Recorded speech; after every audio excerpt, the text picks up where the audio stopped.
Hey everyone, Steve here.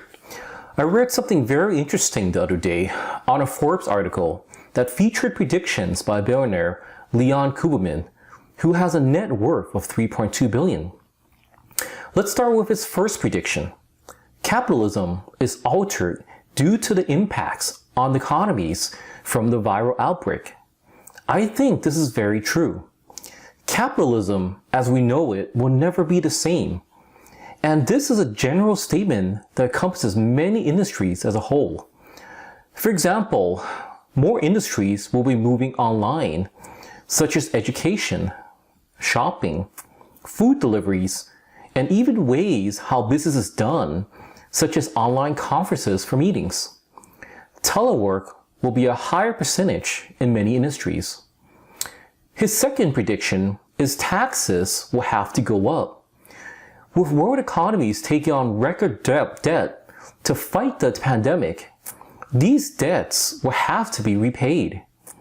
The biggest source for revenue for practically every country across the globe are taxes. The only way world economies can deal with record debt would be record tax revenues. His third prediction is low interest rates may be lasting and are indicative of a troubled economy. This is very true because even before the pandemic, we were still keeping interest rates low to keep the economy booming. Now with a pandemic on our hands, low interest rates are here to stay. And since interest rates is one of the tools the Federal Reserve uses to spur our economy, lacking this tool will change the way we deal with our money supply. Let me explain this simply. When interest rates are low, consumers and businesses tend to borrow more because money is cheap. This increases loans, but it also increases our money supply in our economy because loans is money that borrowers spend to stimulate the economy. His fourth prediction is that businesses will face compliance costs related to the virus. Since we now live in the era of the pandemic, people are well aware of the deadly consequences from the spread of germs. Businesses will now need to incur costs related to ensuring the safety of their workers, including increases in sanitation costs, office work area distancing costs, upgraded ventilation costs, so germs are not spread through the AC vents, and etc.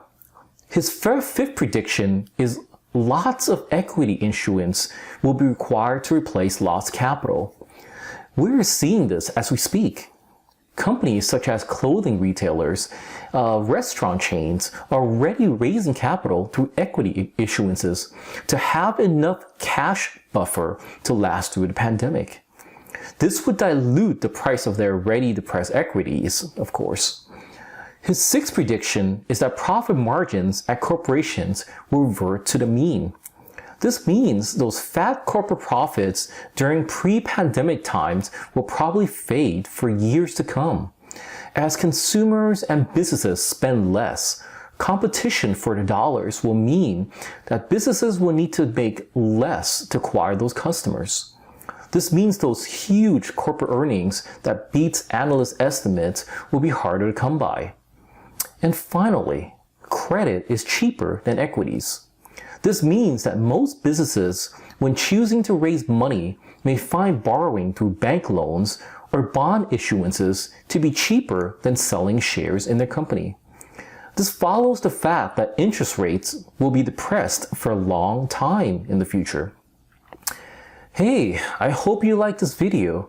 If you like the insights, please smash the like button, pound the subscribe button, and whack the bell icon so I can bring you more of these videos in the future. See you guys in the next video.